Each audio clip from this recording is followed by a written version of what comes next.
A doorbell camera. That's what this case comes down to. One device.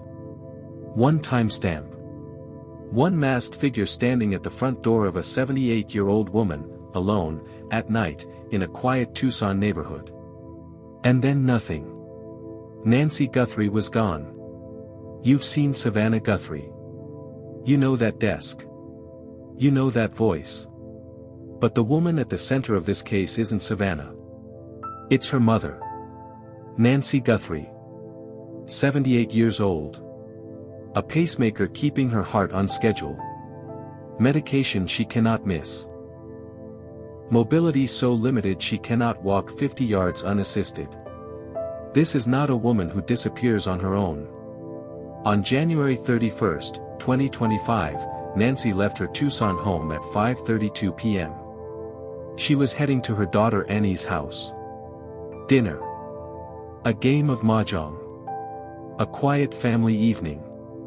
By 9:48 p.m., she was back. The garage door opened. Then closed. 2 minutes. Everything appeared normal. Then came 1:47 a.m. Her doorbell camera disconnected. Not low battery. Not a technical glitch. Disconnected. And when Nancy failed to appear for her virtual church service the following morning, the calls started. The concern mounted. Law enforcement got involved. By February 1, 2025, Nancy Guthrie's whereabouts were officially unknown. Now before this documentary goes any further, ask yourself this: if your mother vanished after leaving your home, how long would it take before you were in front of a camera? Keep that number in your head. We'll come back to it. The FBI would release doorbell footage of a masked, armed individual. A glove recovered 2 miles from her home. DNA evidence. A $50,000 reward. All documented. All real.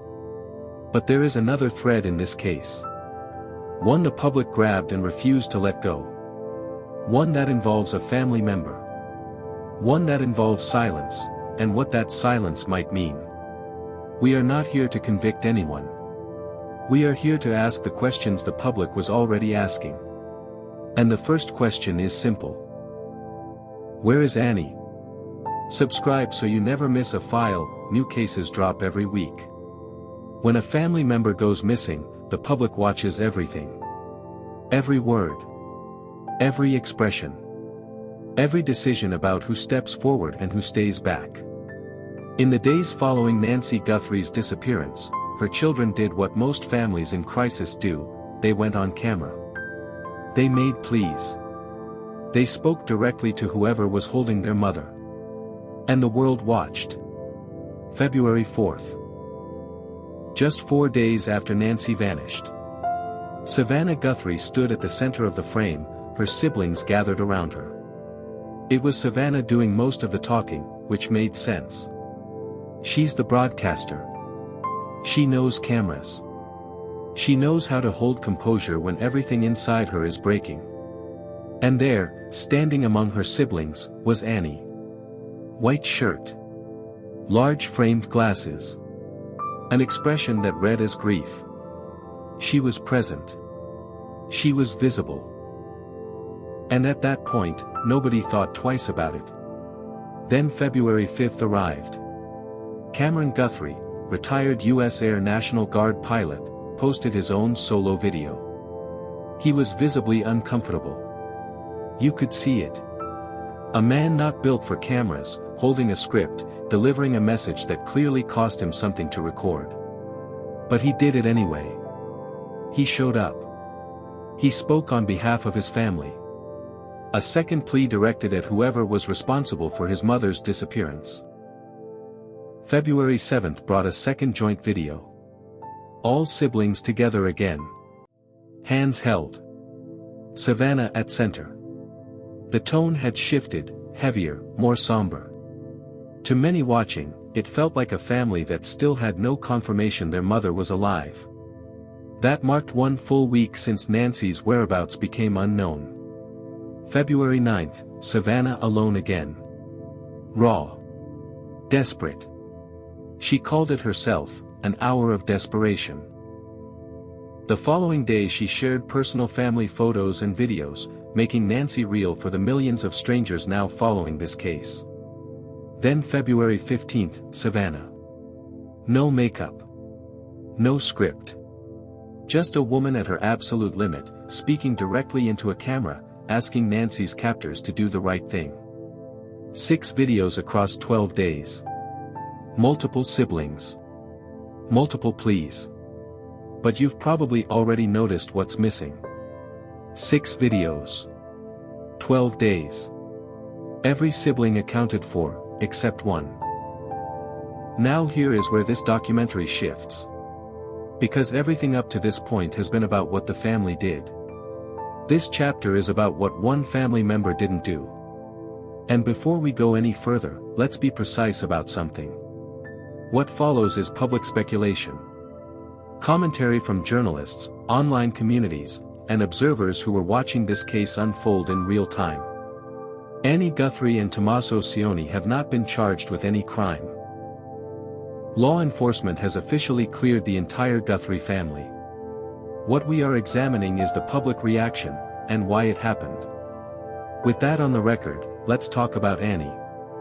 Annie Guthrie is described as the poet of the family.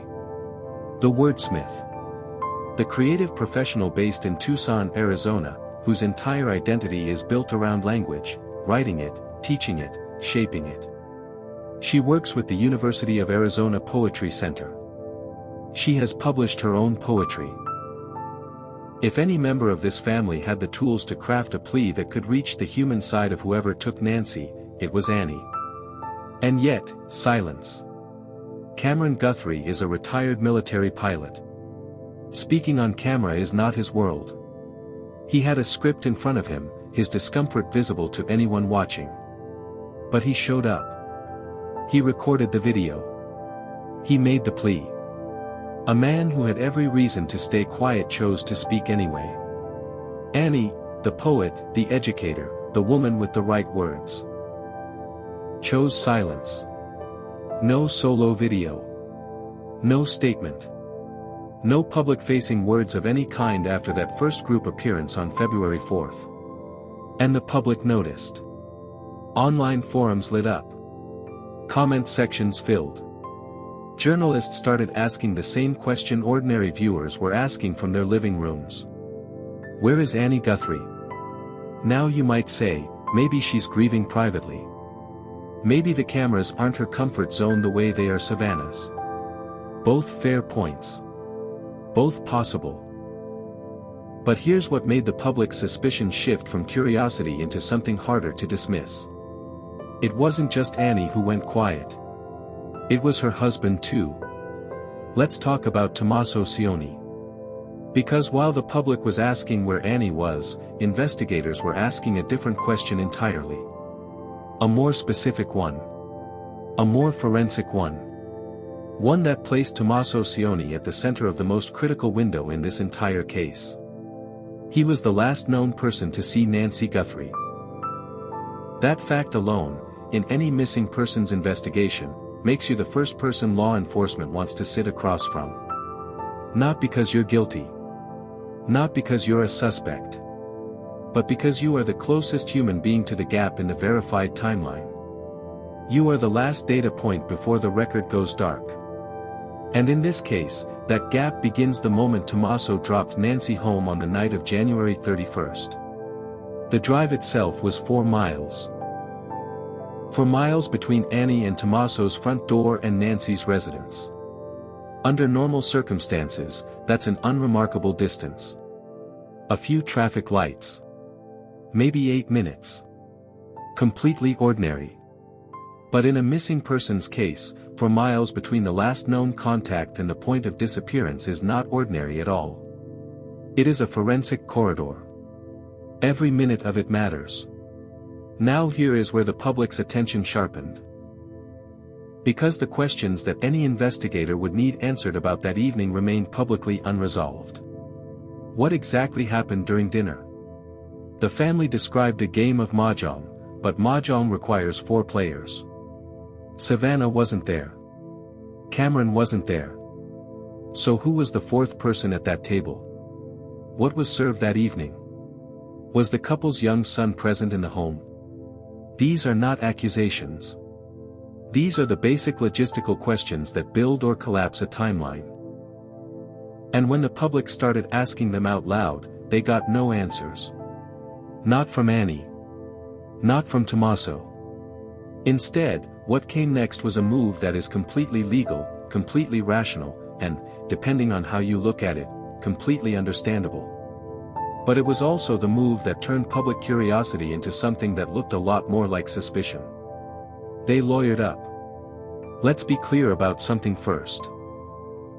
Retaining legal counsel when you are the last known person to see a missing individual is not an admission of guilt. It is not a red flag. It is not suspicious on its own. It is, by every legal standard, the smartest thing you can do. Any attorney in the country will tell you the same thing: do not speak to investigators without representation. Full stop. That advice exists for a reason. And it applies to innocent people just as much as it applies to guilty ones. But here is what legal counsel cannot control. Public perception. While every other Guthrie sibling was on camera, making videos, sharing photos, delivering pleas, Annie and Tommaso retreated behind the wall that legal representation builds. No statements. No interviews. No appearances. The cameras kept rolling and they kept not appearing in front of them. And the public, already primed by 12 days of watching this case unfold, started connecting dots that may or may not have been connected at all. Then something surfaced that poured fuel onto an already burning conversation. A legal document. Public record. Filed and discoverable by anyone who knew where to look. On May 16, 2025, Tommaso Cioni transferred power of attorney over all financial and personal affairs to Annie. A full transfer of legal decision-making authority.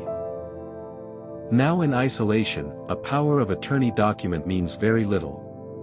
People file them for medical reasons, travel, estate planning, countless ordinary circumstances.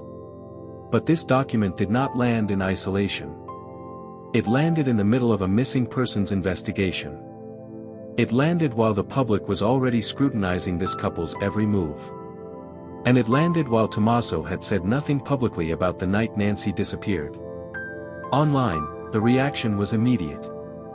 Forums dissected it. Journalists flagged it. Commentators who had been following the case from day one treated it as confirmation of something they had already decided.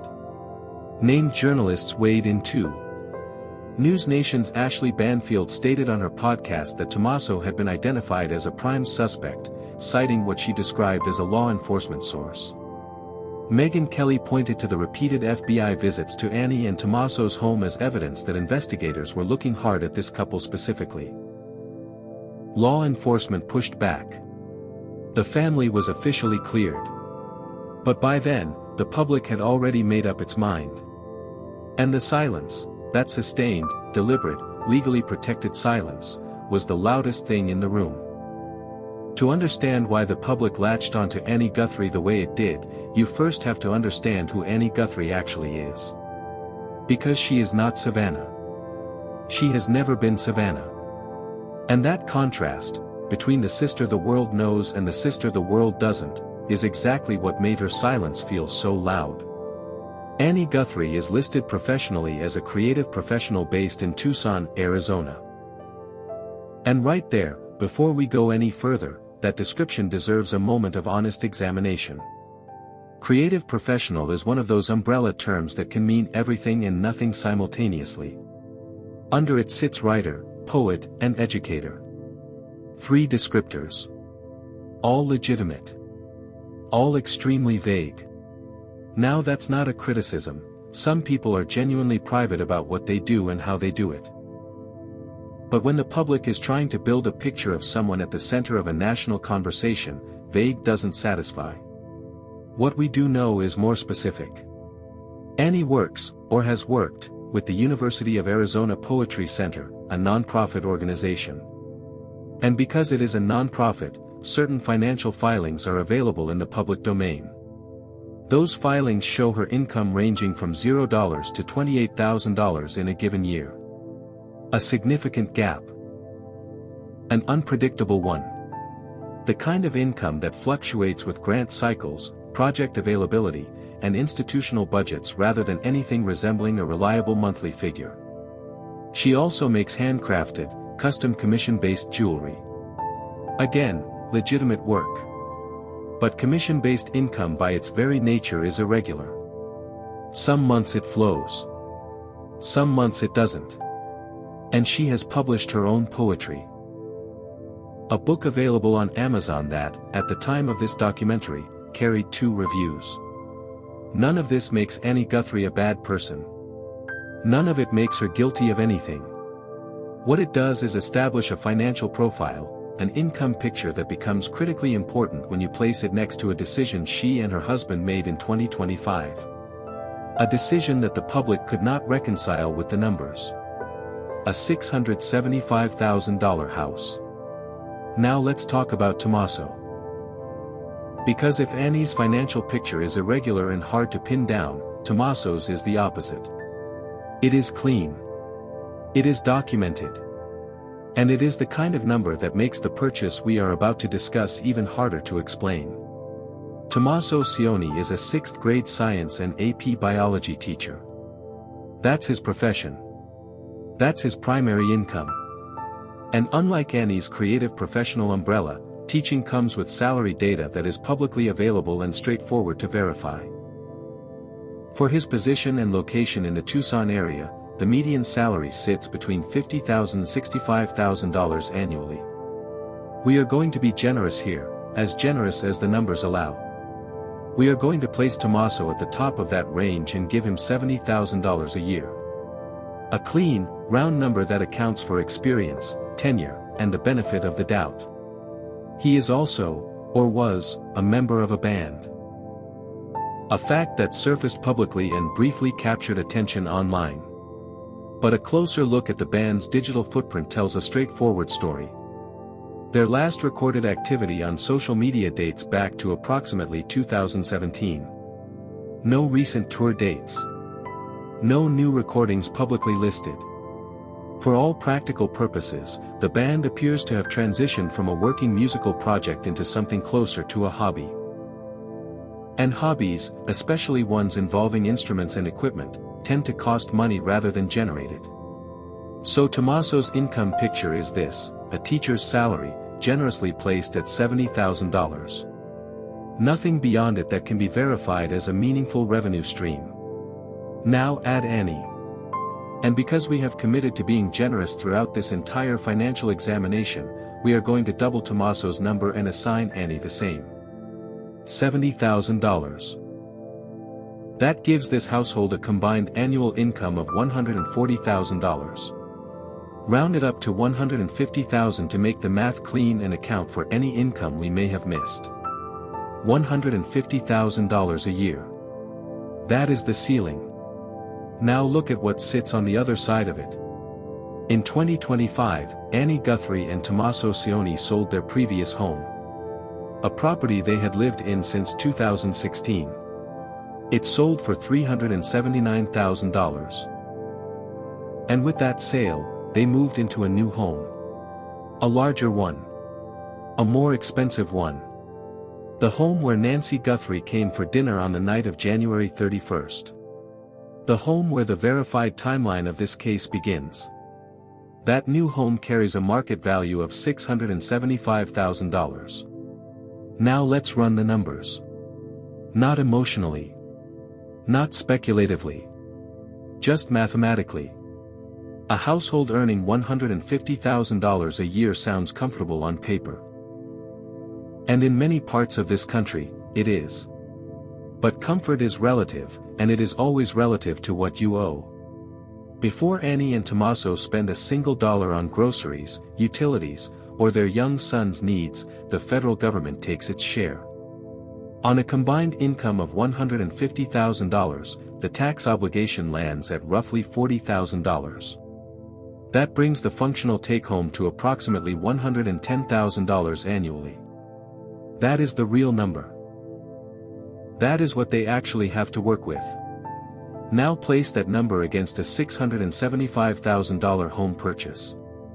The down payment alone on a property at that price point requires upward of $200,000 under standard lending conditions. $200,000. From a household with a verified ceiling of $110,000 in annual take-home income. The math does not close. Not even close to closing. And the down payment is only the beginning. Pima County property tax on a home valued at $675,000 runs approximately $5,500 per year. Homeowners insurance on a property at that value carries a premium that grows at 7 to 10% annually. A home estimated to be between 30 and 60 years old, which is consistent with properties in that zip code, carries ongoing maintenance costs that are neither small nor predictable. Add rising utility bills for a larger square footage. Add the baseline expenses of raising a young child. Add the ordinary costs of a life being lived. The ceiling of $150,000, the generous ceiling, the inflated ceiling, the ceiling that assumed Annie matches Tommaso dollar for dollar, does not hold the weight of this lifestyle. And the public knew it. Online, one name kept surfacing in the same breath as this financial gap. One name that made the numbers feel like they could possibly work. One name attached to the kind of income that could close a $200,000 gap without breaking a sweat. Savannah Guthrie. What follows is theory. Public speculation, pieced together from online commentary, financial observation, and the kind of arithmetic that ordinary people do when a case captures their attention and the official answers feel incomplete. We are presenting it as exactly that, theory. Nothing here constitutes an accusation against Savannah Guthrie, Annie Guthrie, or Tommaso Cioni. What it constitutes is a question. One the public was already asking long before this documentary existed. Here is the question. If Annie and Tommaso could not close the financial gap on a $675,000 home purchase on their own, and the numbers strongly suggest they could not, then where did the capital come from? The most visible answer, the one that kept rising to the surface of every online forum and comment section following this case, was Savannah. Savannah Guthrie's professional standing is well documented. A long-tenured anchor position at one of American television's most watched morning programs carries compensation that exists in an entirely different financial universe than a teacher's salary and a commission-based jewelry business.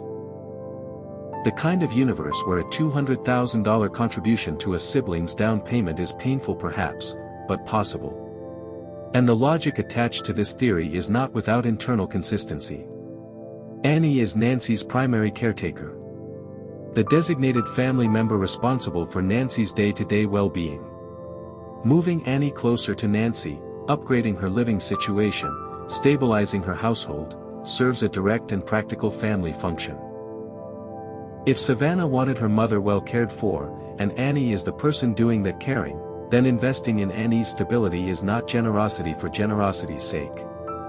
It is infrastructure. It is a decision that a protective, financially capable sibling might make without hesitation. But here is where the theory develops an edge. If Savannah funded this home, even partially, then Annie and Tommaso's financial situation carries a dimension of dependency that changes the texture of everything else in this case. The silence. The legal counsel. The power of attorney. The absence from camera. Because when someone else holds the financial architecture of your life, the decisions you make stop being purely your own. And that, the public argued, is worth examining. We started this documentary with a question. A simple one. If your mother vanished after leaving your home, how long would it take before you were in front of a camera? You've been holding that number in your head this entire time. And now, at the end of everything we've examined together, that question lands differently than it did at the beginning. Because we are not talking about a stranger. We are not talking about a neighbor or a coworker or someone tangentially connected to this case. We are talking about Annie Guthrie. The poet. The wordsmith. The creative professional whose entire identity is built around the power of language to reach people, to move people, to make people feel something they couldn't feel on their own. And her mother she was designated to care for, the woman who left her dinner table on the night of January 31st, has been missing for weeks. And Annie Guthrie has not said a single public word about it. Now we have been precise throughout this documentary about what is confirmed and what is not. Law enforcement has officially cleared the entire Guthrie family. Annie and Tommaso have not been charged with any crime. The FBI's investigation remains active and focused on a masked individual captured on doorbell camera footage, an external suspect with a physical profile that investigators have publicly described. That is the official record. And the official record matters. But the public record matters too. And the public record shows a woman who was present on the night her mother disappeared, who retreated behind legal counsel, who transferred decision-making authority to her spouse through a power of attorney document, who has the skills and the platform to speak and has chosen not to, living in a home that the numbers alone cannot fully explain. None of that is a crime. All of that is a question. And in a case built entirely on unanswered questions. A disconnected doorbell camera, a 4-mile drive, a masked figure in the dark, a $6 million ransom demand that may or may not be genuine. One more unanswered question is not nothing. It is everything. Because silence, in a case like this, is never just silence. Silence is a choice. And every choice, in every investigation, means something. Annie Guthrie chose silence. The case files are open. The questions are yours now. What do you think happened? If this case made you think, subscribe.